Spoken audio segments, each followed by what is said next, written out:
네. 이제 우리 지난 시간에 등기 절차 총론까지 끝냈고요. 이제 등기법에서 어려운 거 다 끝난 거예요. 다 끝난 거고, 이제 우리가 등기법 총설, 그 다음에 등기 절차 총론에서 배웠던 내용을 그대로 이제 강론에 적용시키는 과정이에요. 적용이 되면 이제 쉽게 가는 거고요. 앞선 내용이 잘 정리되어 있으면 강론은 굉장히 쉬워요.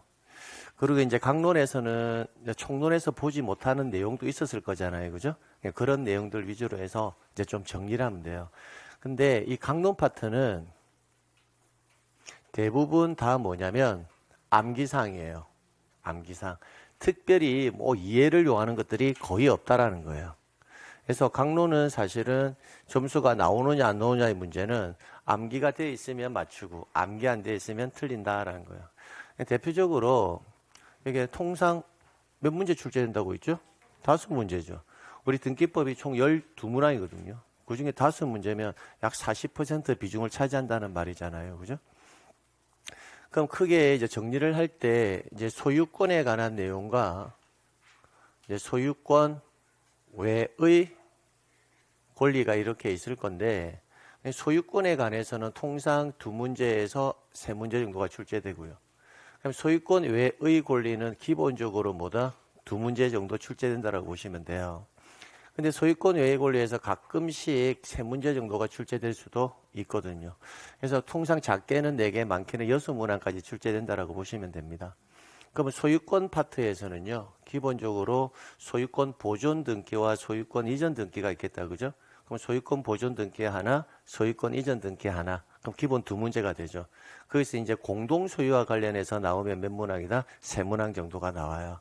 근데 소유권 외의 권리에 대해서는 용의권과 담보권이 있을 거잖아요. 그럼 용의권에서 몇 개? 하나. 담보권에서 뭐다? 하나. 근데 가끔씩 용의 물권은 아니지만 임차권은 용의권은 맞잖아요. 그죠? 임차권이 한 문제 나오면 3문제까지 나오는 경우도 있다라는 거예요. 그래서 작게는 4문제, 많게는 6문항까지 나온다라는 거.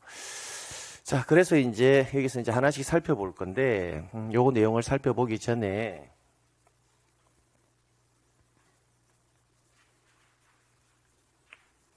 됐네요. 소유권 파트에서는 이제 첫 번째가 소유권 보존 등기 파트거든요. 그럼 소유권 보존 등기 파트에서는 여러분이 뭘 암기하셔야 되냐면 일단 소유권 보존 등기는 1순위가 뭐냐면 1순위가 보존 등기 신청인과 관련해서 여러분이 좀 암기를 해 두셔야 돼요. 그럼 보존 등기 신청인은 크게 대판 수와 대판 특수 이렇게 두 가지로 나눠지는데 위의 경우가 뭐다? 토지고요. 아래의 경우가 건물이에요. 자, 그러면 구별되는 게 특이 구별이 되죠. 토지인 경우에는 특이 일단 뭔지는 몰라도 특은 해당 사항이 뭐다? 없다라는 것을 알 수 있다고요. 그래서 출제인이 문제를 물어볼 때 토지 소유권에 관한 설명이다 이렇게 해가지고요. 토지 보존 등기에 관한 설명이다 해가지고 특을 내면 뭐다? 틀린 지문이 되겠다 그죠? 그게 첫 번째 사유예요. 시험 문제를 만들 때. 자, 두 번째 사유. 그럼 두 번째 사유는 이제 판에 있습니다. 판. 우리가 판결에 의해서 보존 등기를 하러 갈 수가 있거든요. 그럼 판결에 의해서 보존 등기를 하러 갈 때 판결의 상대방이 특정되어 있지 않다면 누군가를 상대방으로 해야 될 거예요. 그때 토지인 경우에는 상대방이 특정되지 않으면 누구를 상대로 한다? 국가를 상대로 해야 되고요. 건물인 경우에는 누구를 상대로 하냐면 지자체, 단체장을 상대로 합니다. 지자체. 왜냐하면 지자체, 즉 시장, 군수, 구청장, 시장, 군수 누구를 상대로? 구청장을 상대로 소송을 제기한다라고 보시면 됩니다. 자, 그 다음에 대는 똑같아요. 대는 똑같아요. 그래서 일단 지금 제가 적어 놓은 거 두 가지 요것만 조심하시면 시험 문제 풀 때는 큰 지장이 없을 거예요. 두 번째는요. 보존 등기할 때 두 번째로는 우리가 보존 등기는 뭐에 의해서 한다? 신청해서 하는 게 원칙이잖아요. 그죠? 근데 우리가 직권으로 보변경이 할 때 직권으로 보존 등기를 할 수도 있죠. 그죠? 그러면 직권에 의해서 무슨 등기? 보존 등기를 한다면 제가 직권이라는 글자가 나오면 항상 뭘 떠올려라? 조건. 아직까지 안 되네. 직권 나오면 뭘 떠올려라? 조건. 그 조건이 암기되어 있으면 맞추고 암기 안 돼 있으면 틀린다. 아주 심플하죠, 그죠? 그럼 조건이 지금 생각이 나면 이 문제는 오늘 문제에 나왔다면 맞추는 거고, 조건 생각 안 나면 틀리는 거. 심플하죠. 그럼 조건이 뭐예요?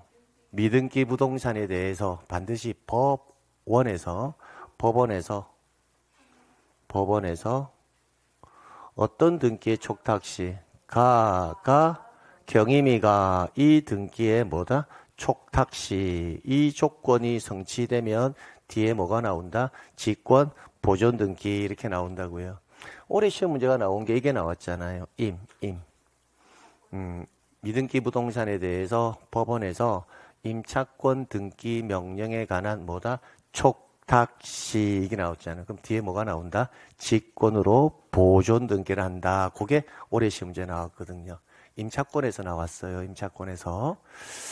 자, 그 다음에 이제 세 번째 핵심 내용만 보면 세 번째로는 우리 등기 신청서에 필요적 기록사항이 있잖아요. 우리가 총론 시간에 배웠던 거. 한번 기억을 떠올려 보세요. 안 떠오르죠? 네. 부원일, 목심, 필관 이게 떠올라줘야 된다고요. 그래야 강론이 편하게 가거든요. 계속 반복이거든요. 부원일, 목심, 필관 그게 등기 원인과 원인 일자는 반드시 기록해야 될 필요적 기록사항이에요. 근데 소유권 보존 등기만큼은요. 등기 원인 일자 이것을 기록한다 안 한다? 기록하지 않거든요. 보존 등기는 원시 취득의 자유잖아요. 최초 등기를 하는데 계약이라는 법률 행위가 있을 수가 없거든요. 그래서 필요적 기록상 원인과 원인 일자는 필요적 기록상인데도 불구하고 보존 등기만큼은 이를 기록하지 않는다고요. 대신 신청 근거 조항을 기록해야 돼요. 신청 근거 조항을 뭐 해야 한다? 신청서에는 기록해 준다고요. 그럼 신청 근거 조항이라는 게 뭐냐면 우리가 일반적으로 보존 등기를 할 때는 대장에 의해서 대장상에 최초 등록한 자가 보존 등기 신청하는 게 원칙이거든요. 그러면 원인과 원인 일자를 기록하지 않는 대신에 신청 근거 조항을 기록한다라는 말은 대장에 의해서 보존 등기를 하는 겁니다. 이렇게요. 그럼 또는 뭐다? 판결에 의해서 보존 등기를 하는 겁니다. 이렇게요. 또는 수용에 의해서 보존 등기를 하는 겁니다. 라는 신청 근거 조항을 대신 기록한다. 그래서 보존 등기 파트에서는 1번, 2번, 3번 이 세 가지가 일반적으로 정답의 결정 요소예요. 그럼 이거 위주로 해가지고 여러분이 암기해 두시면 된다고요. 그래서 이제 책을 보면서 살펴보도록 할게요. 보존 등기가 참고로 작년에 시험 문제가 안 나왔거든요. 안 나왔기 때문에 올해 나올 개연성이 상당히 높다. 그래서 지금부터 제가 살펴보는 내용들은요. 앞선 내용들은 제가 추가 설명을 하진 않겠습니다. 자, 미등기 부동산이 뭐일 때? 공유일 때라고 되어 있죠. 공유라면 건물을 신축했는데 소유자가 몇 명 이상이다? 2명 이상. 그러면 당연히 지분과 관련해서 지문이 나올 수밖에 없잖아요. 그럼 지분 나오면 머릿속에 항상 적어놓고 하라 했죠. 그죠? 지분의 용의권 설정 X, 지분만 보존 X, 나머지는 가능하겠다. 그죠? 그러니까 여기 보세요. 1인 지분만에 관한 보존 등기는 허용되지 않는다. 그럼 나머지는 가능하다. 이렇게. 그래서 공유자 뭐다? 전원이 보존 등기를 하거나 1인이 뭐 명의로 전원 명의로 보존 등기를 하는 것은 지분만 보존은 X. 그럼 나머지는 가능하다 했으니까 나머지는 가능하다. 그럼 이런 질문들은 이제 제가 전제 했던 내용들이니까 추가 설명을 하지 않고 아 맞아 이렇게 자꾸 복습하는 거예요. 네, 됐어요.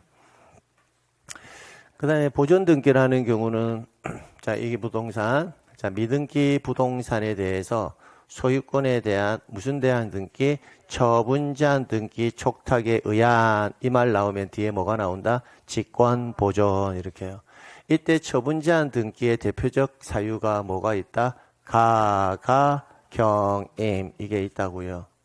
그러면 가가 가압류, 가처분, 경매 개시 결정임, 임차권 등기 명령.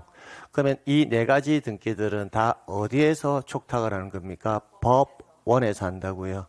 그래서 그 조건. 그래서 직권 나오면 항상 뭐다? 내가 조건을 암기하고 있느냐 안 하느냐? 그게 정답의 결정 요소입니다. 자, 그 다음 이제 보존 등기 신청인부터는요. 또 필수 암기 사항들이 나와요. 보존 등기 신청을 할 때 대장에 의해서 보존 등기를 신청할 수가 있거든요. 그럼 대장에 의해서 보존 등기할 수 있는 자는 대장에 최초 소유자로 등록되어 있는 자, 그 사람이 보존 등기 신청인이 되고요.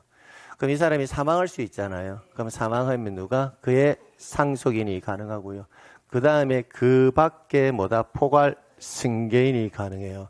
이때 그 밖에 포괄 승계인은 여기에 보면 포괄적 수증자라고 되어 있습니까? 이 사람이 누구인지를 알아야 돼요. 그럼 이 사람은 유증에서 나오는데 미리 제가 여기서 정리합니다. 그럼 유증 파트에서는 별도로 정리하지 않겠습니다. 한번 볼게요. 이때 포괄적 수증자가 누구냐면 미등기 부동산에 대해서 포괄유증, 미등기 부동산에 관해서 포괄유증의 사유가 발생하면 그때 그걸 받는 자를 우리는 누구란다? 포괄수증자라고 하거든요. 그럼 이 포괄수증자가 무슨 등기 신청할 수 있다? 소유권 보존 등기를 신청할 수 있다라는 겁니다. 그럼 이때 그 밖에 포괄 승계인이 누구냐 이렇게 나오면 미등기 부동산의 뭐다? 포괄 유증에 의한 포괄 수증자, 이게 암기되어 있어야 된다고요. 그러면 이제 앞으로 문제를 풀 때 시험장에 딱 들어갔는데, 자, 보존 등기 신청인에 대해서 대장에 의해서 보존 등기할 수 있는 자는 최초 등록한 자, 그 자가 사망하면 그의 상속인, 그 밖에 포괄 승계, 여기까지만 되고 나머지는 된다 안 된다? 안 된다. 그러면 나머지는 너무 많으니까 암기할 수가 없죠. 되는 자만 정확하게 암기하는 거예요. 그럼 하는데, 그럼 제가 사례를 하나 들면 미등기 부동산에 대해서 해당 부동산을 대장상의 최초 소유자로부터 양수받은 자 이렇게 나오면 그 자는 된다 안 된다? 안 된다. 왜? 내가 암기한 세 가지 안에 들어가지 않으니까. 그러니까 단순 암기사항이란 말이에요. 단순 암기사항. 그래서 이 지문은 반드시 암기해 놔야 된다고요. 그럼 건물도 똑같아요. 건물도 뭐하다? 똑같다고요. 그러면 그렇게 해서 마무리하시면 됩니다. 그래서 이제 안 되는 자들은 여기에 다만 여기에 단서가 하나가 있겠는데 이 단서는 아직 암기하지 마세요. 암기하지 마시라고요. 괜히 이거 암기하면 꼭 이전 등록을 받은 자도 보존 등기할 수 있는 것처럼 보이게 되거든요. 그러니까 모의고사용으로만 나오지 실제 시험에 다시 나올 가능성은 거의 없으니까 대장이 나오면 최초 등록한 자, 사망하면 그의 상속인, 그 밖에 포괄 승계인까지만 소유권 보존 등기 신청인이 될 수 있다. 이렇게만 정리해 두시라고요. 자, 그 다음에 유증의 목적 부동산이 미등기인 경우 여기에 뭐라고 되어 있다? 포괄 유증의 경우에 누구? 포괄 수증자. 그럼 이 사람은 무슨 등기 한다고요? 금방 보존 등기. 그럼 이 사람이 누구라고요? 그 밖에 포괄 승계인에 들어가는 자다라는 것을 여기까지는 암기하라는 겁니다.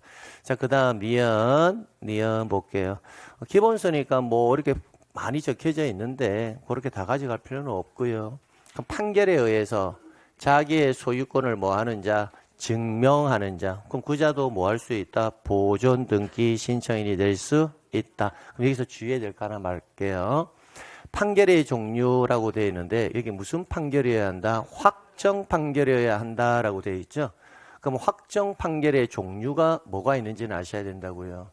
그럼 확정 판결의 종류는 세 가지가 있습니다. 확인, 그 다음 이행, 그 다음 형성, 이렇게요.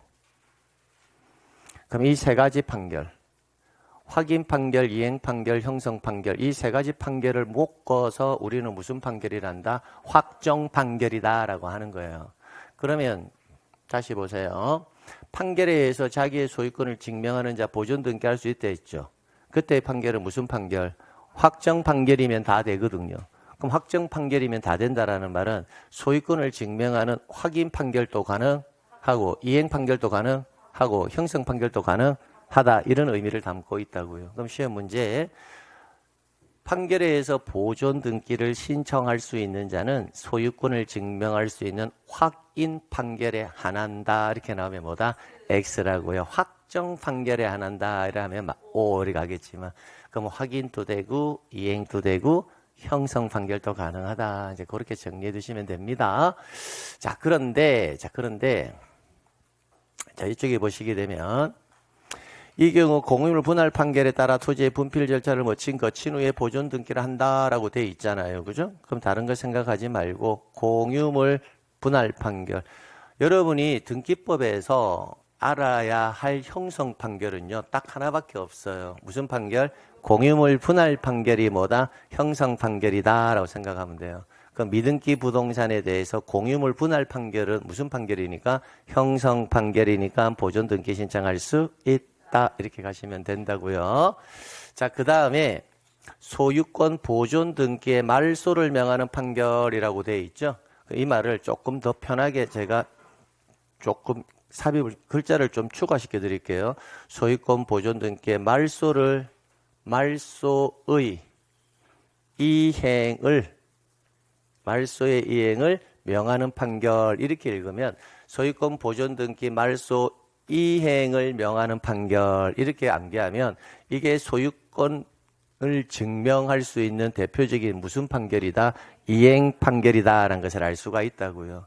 그래서 소유권 보존 등기에 판사가 야, 너 현재 소유권 보존 등기명이 너 등기 무효잖아. 그러니까 원고의 취지를 받아들여서 판사가 소유권 보존 등기의 말소의 이행에 협력하라라고 판결을 내려준다고요. 그럼 그 판결문을 들고 뭐 할 수 있다? 보존 등기할 수 있다고요. 그럼 결론은 소유권 보존 등기의 말소를 명하는 판결을 읽을 때는 여러분은 습관적으로 보존 등기의 말소의 이행을 명하는 판결을 받은 경우 이렇게 말하면 이 판결이 소유권을 증명할 수 있는 대표적인 무슨 판결? 이행 판결이라고요. 그다음에 공유물 분할 판결은 소유권 보존 등기를 할 수 있는 무슨 판결? 형성 판결일 거고요. 확인 판결은요. 야, 너 소유자야. 네, 고맙습니다. 그게 뭐다? 소유권의 확인 판결입니다. 그래서 확인 판결은 사례가 안 나옵니다. 그래서 이행 판결과 뭐만? 형성 판결만 가져가면 되고요. 근데 판결의 상대방만큼은 여러분이 꼭 가져가셔야 돼요. 잘 나와요. 지금 토지 보고 있잖아요. 그죠? 그럼 토지인 경우에 상대방이 특정되어 있지 아니하다면 누구를 상대로 해라? 국가를 상대로 한다라는 거. 자, 그 다음 디귿지문. 디귿지문 간단한 거지만 출제는 상당히 좋아요. 수용을 원인으로 소유권을 취득하였음을 뭐하는 자? 증명하는 자. 이 자도 보존 등기를 신청할 수 있다라는 거. 근데 주의해야 될 게 있어요. 수용에 의해서 보존 등기 신청할 수 있다라고 되어 있죠. 그럼 보존 등기를 신청한다라는 말은 현재 그 부동산은 등기되어 있다, 등기되어 있지 않다, 등기되어 있지 않다라는 거예요. 그러면 지금 우리는 보존 등기를 배우고 있으니까 전제는 다 뭐다? 미등기 부동산을 전제로 하고 있는 겁니다.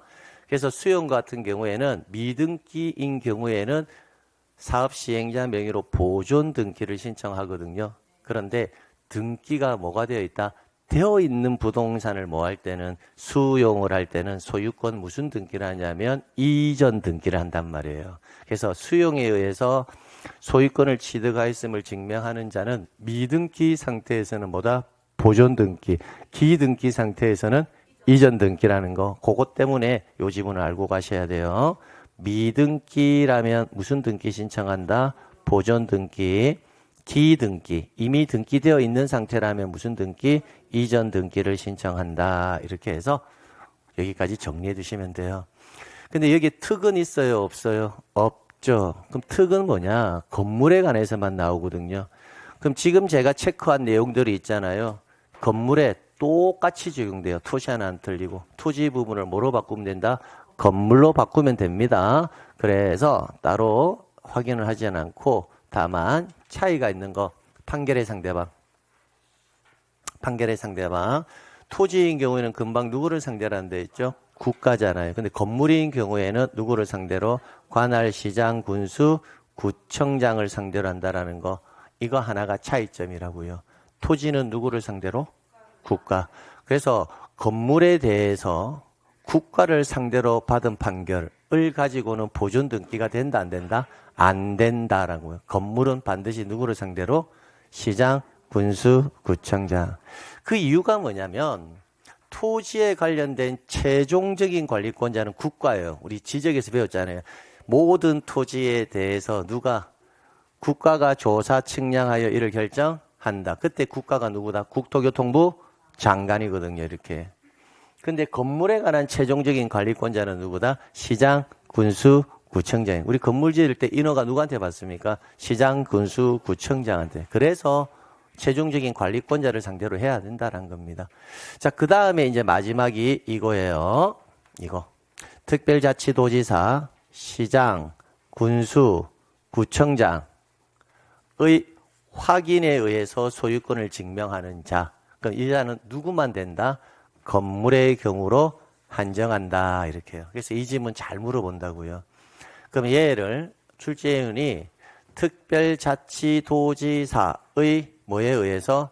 확인에 의해서 소유권을 증명하는 자. 이렇게 낼 수도 있을 거고, 시장의 확인에 의해서 소유권을 증명하는 자, 또는 군수의 확인에 의해서 소유권을 증명하는 자, 구청장의 확인에 의해서 소유권을 증명하는 자. 이거는 뭐만 가능하다? 건물만. 이게 지금 보면 시장, 군수, 구청장이 건물에 관한 최종적인 관리권자잖아요. 그래서 건물만 된다고요. 토지에 대해서는 허용하지 않는다고요. 그래서 이 지문 토지와 관련해서 문제 나올 때 틀린 지문으로 잘 나오니까 꼭 챙겨가시고요.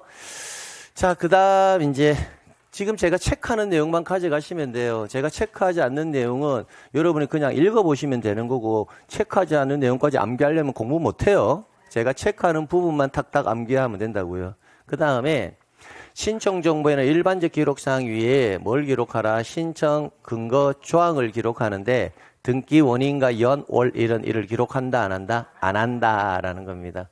자, 그 다음에 첨부 정보는요, 여기에서 암기해야 될 게 아니라 우리가 첨부 서면에서 여러분이 암기를 해 오신 분이라면 뭐 한다? 배운 내용을 그대로 접목을 시키면 된다고요. 이거 한번 볼까요? 자, 신청인의 주소를 증명하는 정보, 이것만 볼게요. 주소를 증명하는 정보를 보존 등기할 때 첨부할 거냐, 안 할 거냐. 소유권 보존 등기할 때 주소를 증명하는 정보. 우리가 등기용 등록번호 증명 정보와 주소를 증명하는 정보는 등기부에 뭐다? 새로이 명의인이 되는 자거. 그자의 주소와 주민번호 적어야 되니까. 그게 누구가 제공한다? 권리자거. 이렇게 했잖아요. 그럼 보존 등기할 때 주소를 증명하는 정보를 제공하지 않으면 등기관이 등기 명의인의 주소를 적을 수가 없잖아요. 그러니까 항상 새로이 명의인이 되는 자거 제공한다. 그럼 그게 여기서 암기하는 게 아니라 보존 등기할 때 주소를 증명하는 정보 제공한다. 이렇게 암기하는 것이 아니고요. 주소를 증명하는 정보가 언제 들어가는지. 특히 주소를 증명하는 정보는 제가 주의 깊게 보셔야 한다고 했거든요. 기억은 안 나지만 제가 기억을 되살려 볼게요. 등기용 등록번호 증명 정보와 주소를 증명하는 정보는요, 등기부상의 명의인이 되는 자 거, 즉 이미 되어 있는 자는 기록할 필요가 없으니까 명의인이 되는 자의 성명, 주소, 주민번호를 적으려면 주소를 증명하는 정보와 주민번호를 증명하는 정보는 항상 그래서 누구 거 제공한다? 권리자 거 제공한다고요. 새로이 명의인이 되는 자 거. 의무자 거는 제공하지 않거든요. 근데 주소를 증명하는 정보만큼은 소유권 무슨 등기할 때, 이전 등기할 때만큼은 새로이 명의인이 되는 자, 즉 권리자 거만 제공하는 것이 아니라 누구 것도 의무자 것도 제공한다. 그래서 상당히 중요 지문이고 시험에서 굉장히 자주 나온다 했거든요. 그러니까 이런 부분들은 여기에서 지금 보존 등기할 때 주소지 증명정보, 보존 등기할 때 주소지 증명정보 이렇게 암기하는 것이 아니라 총론에서 이러한 서면이 언제 제공하는지를 모아라 정리를 하고 강론에 자꾸 접목을 시켜야 되지, 개별적인 사안에서 첨부 서면을 다 암기하는 것은 애초부터 말이 안 돼요. 그럼 암기 분량이 너무 많아지니까. 그래서 첨부 정보를 다시 한번 앞서서 접근이 잘 안 되시는 분은 뭐 해라? 총론에서 첨부 정보 간단하게 제가 이것만큼 암기하라 했잖아요. 그죠? 예, 그렇게는 정리하고 가셔야 됩니다. 첨부 정보 시험 문제 나옵니다. 됐습니다. 등기필 정보 한번 해볼까요? 그럼 등기필 정보는 보존 등기할 때 제공할 거냐 안 할 거냐? 이거 시험 문제 나왔었거든요. 보존 등기할 때 등기필 정보가 나올 거냐 나오면 등기필 정보를 제공할 거냐, 제공하지 않을 거냐. 그럼 제공 나오면 뭐다? 뭔가 암기돼 있어야 되지 뭐. 공동이라면 의무자껏 제공하고 단독이라면 제공하지 않는다. 그럼 소유권 보존 등기는 공동, 단독. 그러니까 등기필 정보를 제공하지 않는다. 이렇게 자꾸 해야 된다고. 그러니까 보존 등기할 때 등기필 정보 제공 안 해. 보존 등기할 때 등기필 제공. 이렇게 암기하는 것이 아니라 등기필 정보에서 해결을 해야 될 부분이라고요. 그래서 총론의 내용이 상당히 중요하다라는 거 다시 한번 말씀드립니다. 자, 됐고요. 그래서 보존 등기 중요해요. 자, 그 다음에 이제 보존 등기 신청인, 그 다음에 등기 원인과 원인일자는 기록하지 않는다. 정리했고요. 직권 보존 등기 가볼게요. 직권 나오면 항상 뭘 떠올려라? 조건. 그럼 이 조건을 내가 암기하고 있느냐, 암기하고 있지 않느냐. 암기하면 맞추는 거고, 암기 못하면 틀리는 거고. 그럼 암기 내용이 뭐냐? 미등기 부동산에 대해서, 그죠? 다음과 같은이라고 되어 있잖아요. 그럼 다음과 같은이 뭐다? 가압류, 처분금지, 가처분, 경매 개시, 결정, 주택, 상가, 건물, 임차권, 등기, 명령. 이걸 정확하게 암기해야 되겠죠. 이 네 가지 유형의 등기들은 다 법원에서 등기관 보고 이런 등기를 하세요라고 뭐한다? 촉탁을 한다고요. 촉탁. 그러면 이런 전제가 성립이 되면 뒤에는 뭐가 나온다? 직권 보존 등기 가는 겁니다. 잘 설명 좀 들어볼게요. 그 미등기 부동산에 대해서 한 글자로 읽으면 법원에서 다음과 같은 소유권의 처분 제한의 등기 촉탁이 있는 경우라고 되어 있잖아요. 그럼 다음과 같은이 뭐다? 경, 임. 이 등기에 뭐다? 촉탁이 있는 경우, 여기까지가 조건이라고요. 그럼 생각을 해보세요. 미등기 상태인데 법원에서 등기관 보고 그 미등기 부동산의 소유권에 가압류 등기를 하세요라고 촉탁서를 보냈단 말이에요. 그럼 등기관이 받은 내용은 소유권에 가압류 등기를 하라는 촉탁서를 받았을 거잖아요. 그럼 등기관은 그 부동산 소유권에 가압류 등기를 해줘야 되거든요. 근데 등기부를 찾아보니까 등기부가 있어요, 없어요? 없거든요, 미등기니까. 그러면 등기관의 입장에서는 소유권에 가압류 등기는 해줘야 되는데 등기부는 개설되어 있지가 않으니까 그럼 등기관이 할 수 있는 액션이 뭐다? 먼저 보존 등기를 해야 그 소유권에 가압류를 할 수가 있겠죠. 그럴 때 그 보존 등기는 별도의 신청이 없어도 등기관이 뭐 해버린다? 직권으로 보존 등기를 하고 가압류 등기를 한단 말이에요. 됐나요?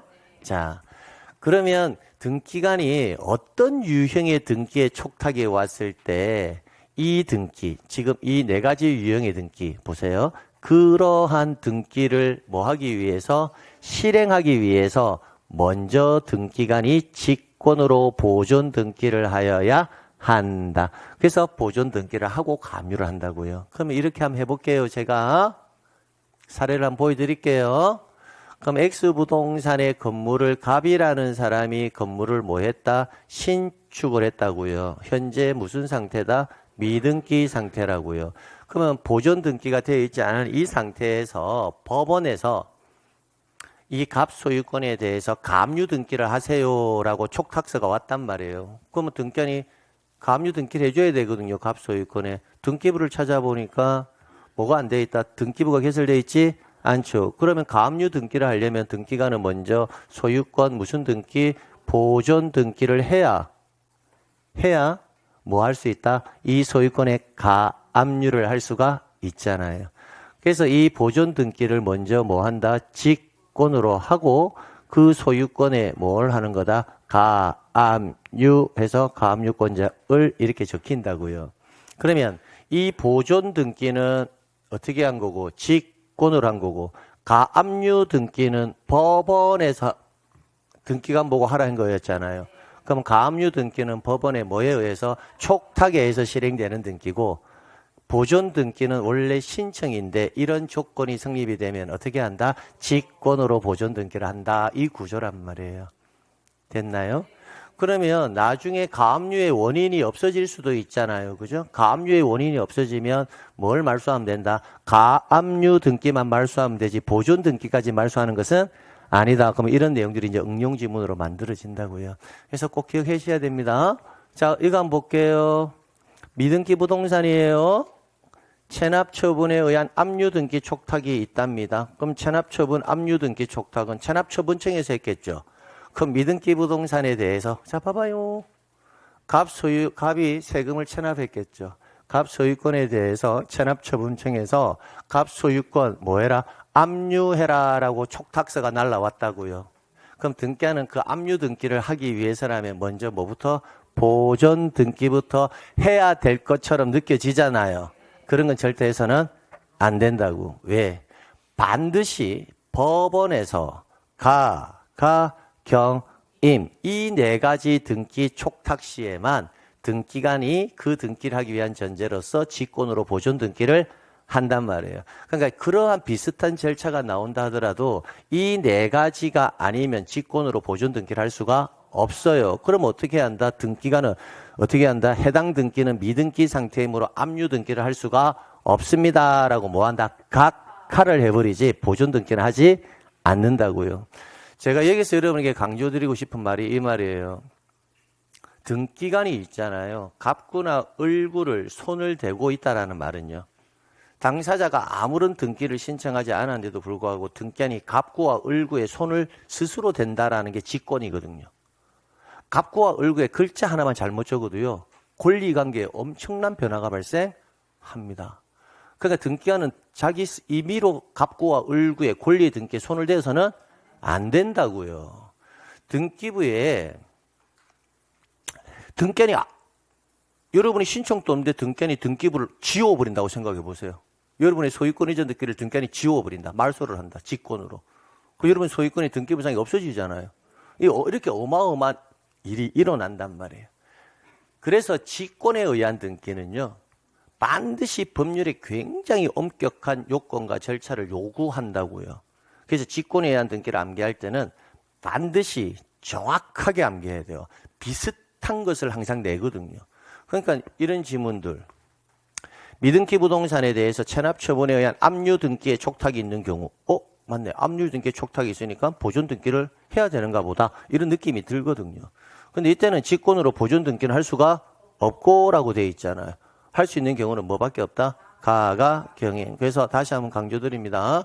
지금부터 우리는 직권이라는 글자가 나오면 그 조건과 관련되는 부분을 대충 암기하는 것이 아니라 뭐해라?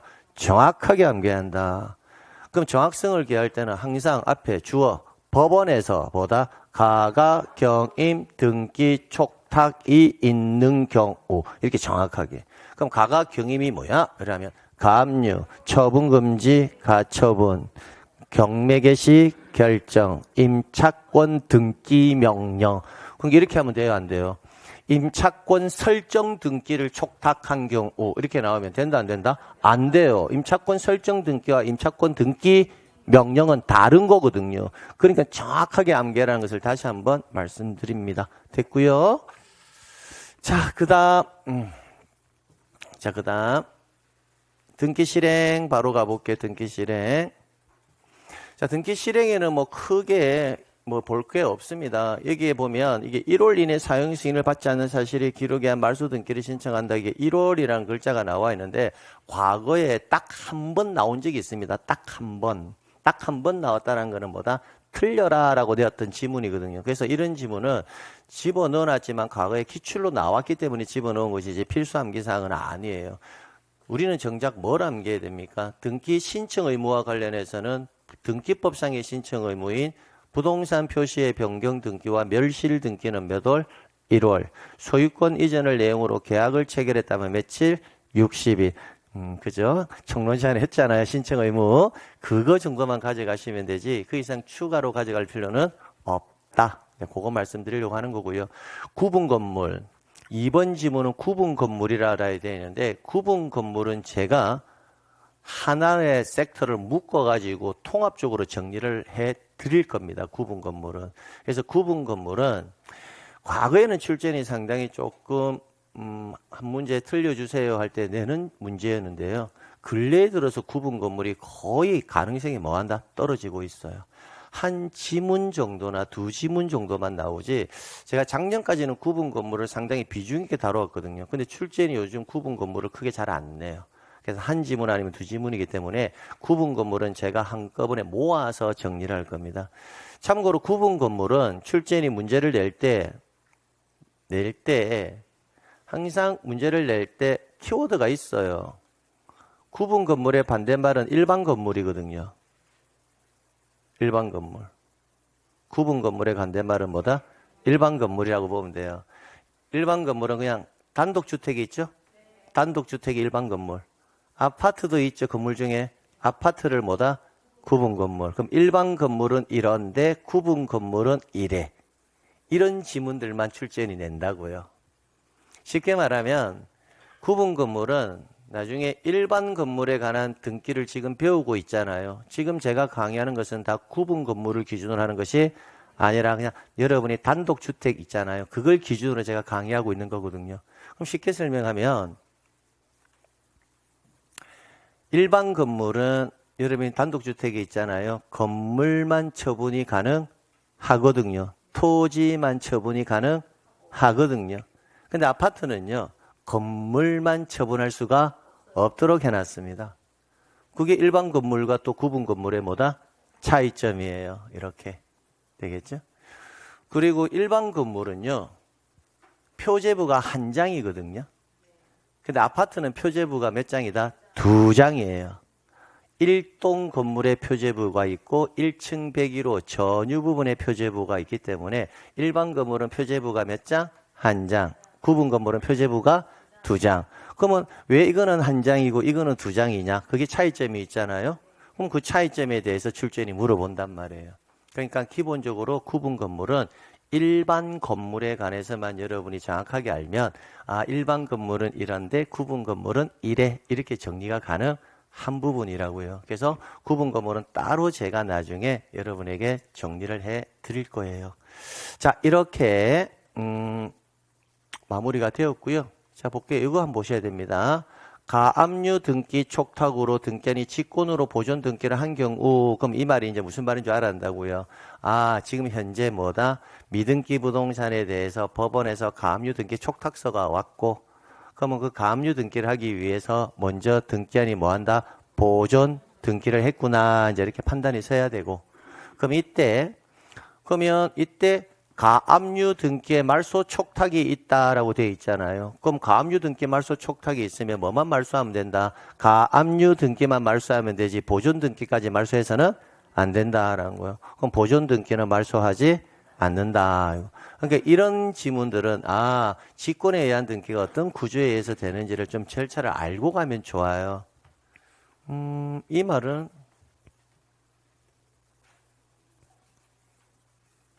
여기서 사례를 보여드렸잖아요. 가압류 촉탁이 오면 직권으로 뭐 하고 보존 등기를 하고 가압류 등기 하잖아요. 그럼 이 상태에서 가압류 자체의 원인이 소멸할 수가 있잖아요. 그럼 등기하는 뭐만 된다? 가압류 등기 말소하라 라고 촉탁서가 오면 가압류 등기만 말소해야 되지 보존 등기는 말소해서는 안 된다. 당연한 거예요. 이거 암기예요. 당연한 거거든요. 내용만 알면 당연한 건데 내용을 잘 모르니까 암기가 되어버리는 거예요. 됐습니다. 됐고요. 그러니까 보존 등기 느낌이 어때요? 이 정도라면 선생님 어떻게 해볼만 한데요? 라는 거 아닙니까? 아니구나. 예. 보존 등기 이런 거 이제 신청인하고 직권 보존하고 등기원과 원인의 일자 요 내용 안에서 일단 정답 결정 된다고요. 제가 적어놓은 게 정답 결정하는 순서예요. 통상 신청에 대해서 정답 결정 한다고요. 그럼 여기 추가되는 지문이 아까 봤잖아요. 미등기 공유, 미등기 공유 부동산에 대해서 1인은 자기 지분만은 보존 등기는 할 수가 없고 1인이 전원명의나 전원이 함께 보존 등기는 신청할 수 있다. 이제 그런 지문들 추가되는 거고 또 총론에서 배웠던 첨부 정보 있잖아요. 그런 게 뭐다? 추가되는 거고 그러면 보존 등기할 때는 등기 원인의 제3자의 허가를 증명할 수 있는 서면은 제공한다, 안 한다 이렇게 나오면 원인 자체가 있다, 없다? 없는데 등기 원인에 대한 제3자의 허가 동의 승낙 서면은 있을 수가 없잖아요. 그런 거는 이제 제공하지 않는다. 뭐 등기필 정보 제공하느냐 안 하느냐 하면 단독이니까 제공하지 않는다. 뭐 그런 거예요. 그러니까 총론의 내용이 잘 정리되어 있어야 된다고요. 그래 강론으로 연결시켜서 지문을 완성시킬 수가 있거든요. 근데 이 내용은 1번하고 3번은 총론에서 우리가 배우지 않았잖아요. 안 했으니까 여기에서 배우는 거예요. 배우는 거예요. 됐습니다. 자, 그 다음 소유권 이전 등기인데요. 소유권 이전 등기에는 따로 이렇게 막 볼만한 게 없습니다. 볼만한 게 없는데, 자, 매매인 경우에 매매인 경우에 여기에 매매 목록, 요거는 매매 계약일 때는 거래 가액과 매매 목록 이 관계는 제가 첨부 정보할 때 정리를 해드렸잖아요. 기본적으로 매매 계약을 원인으로 소유권 이전 등기 신청한다. 이거는 여기서 보는 게 아니라 총론에서 배우는 거 제가 확인시켜 주는 거예요. 매매를 원인으로 소유권 이전 등기할 때는 매매 대금이 있을 겁니다. 그게 거래 가액이거든요. 그럼 신청서에 그 거래 가액을 기록하게 되면요. 등기부 갑구 권리자 및 기타 사항란에 매매 대금 거래 가액을 기록하도록 되어 있습니다. 등기부에. 자, 그런데 부동산이 2개 이상이거나 또는 부동산이 1개라 하더라도 매도인과 매수인이 각각 뭐다 수인인 경우에는요. 매매 목록을 첨부하도록 되어 있습니다. 매매 목록이 첨부가 되면 그때는 권리자 및 기타 사항란에 거래 가액을 기록하는 것이 아니고 매매 목록 번호를 기록한다. 그 내용이 항상 정답이에요. 그래요. 예, 기억을 한번 되살려 드린 거고요. 그 다음에 이제 소유권 일부 이전이라고 되어 있잖아요. 그럼 소유권 일부 이렇게 나오면 뭐다? 지분이라고 읽으면 돼요. 그러면 소유권의 일부 이전은 뭘 이전한 거다? 지분을 이전하는 거다라고 생각하시면 됩니다. 그래서 기역, 니은, 뒤끝 단독 소유권의 일부 지분을 이전하여 공유로 하는 경우 뭐라고 되어 있는데 다 필요 없고요. 뭐다? 지분을 뭐로 한다? 이전. 지분을 뭐다? 이전. 지분을 뭐다? 이전. 아, 설문에서 지분이 전부가 이전이 되든 일부가 가든 아무튼 지분이 이전한다라는 글자가 나오면 뭐다? 소유권 일부 이전이라고요. 그럼 지분을 이전하려면 신청서에 지분을 기록해줘야 돼요? 안 해줘야 돼요? 당연히 해줘야 되죠. 신청서에는 이전하는 지분을 반드시 기록해줘야 된다고요. 됐죠? 됐고요. 자, 소유 부동산의 특정 일부. 자, 부동산의 일부라고 되어 있죠. 부동산의 일부 나오면 또 앞서서 암기했던 것도 써먹어야지. 부동산의 일부 나오면 뒤에 뭐만? 용익권만. 이렇게 좀 피드백이 좀 되면 상당히 재밌는데 등기가. 그럼 제가 그 암기했잖아요? 이렇게 되죠? 이렇게. 그럼 이제 문제풀이 할 때도 제가 부동산 일부 나면 머릿속에 자동적으로 뭐다? 용익권만 떠오르면 이제 그걸 기준으로 해서 우리가 문제를 풀 때 뭐 한다? 퍼즐 맞추듯이 딱딱 풀어 나가진단 말이에요. 그러니까 여러분의 협조가 필요해. 어차피 여러분이 시험장 가야 되니까. 여러분의 협조는 별게 아니고요. 제가 암기하라는 거 암기하시면 돼요. 부동산 일부 나오면 뭐다? 용익권만. 그러니까 부동산 일부에 관한 소유권은 이전이 된다, 안 된다? 안 된다라는 거예요. 끝이에요. 그럼 부동산 특정 일부에 관한 소유권 이전은 허용하지 않는다. 끝. 그럼 굳이 이전을 하려면 반드시 뭐 해라? 분할을 하고 나서 이전해라. 이게 끝나는 거예요. 끝. 자, 그 다음에 소유권 일부. 자, 소유권 일부는 뭐라고 읽어라 했죠? 지분 이전이라고 했죠? 그럼 지분을 이전할 때는 신청 정보에 지분을 반드시 뭐해라? 표시하고. 그럼 등기 원인의 공유물 분할 금지 약정이 있다면, 약정이 뭐하다면, 있다면. 제가 항상 이랬잖아요. 우리는 신청서의 필요적 기록상은 부원일, 목신필, 관인데 임의적 기록상은 약정이 있으면 기록하고 약정이 없으면 기록하지 않는다. 이게 뭐라고 되어 있다? 약정이 있는 때에는 했으니까 뭐해라? 이를 기록한다. 그게 끝이라고요. 됐습니다. 그러니까 매매 계약을 원인으로 하는 소유권 이전이라고 되어 있는데 매매는 따로 제가 볼 것도 없습니다. 그럼 여러분이 그냥 읽어보시면 돼요. 지금까지 했던 게 다 뭐였다? 매였거든요. 그래서 매매는 제가 따로 보지는 않겠습니다. 자, 그런데 아까 거래가액 그 부분만큼은 좀 조심하시면 되고요. 자, 그 다음 바로 넘어갑니다. 그래서 거래가액 여기에 참고학습으로 다시 한 번 더 보시라고요. 거래가액 요것만 좀 잠시 보고 갈게요. 요거 다시 한번 보고 갈게요. 조금 쉬었다가 요거 볼게요. 네.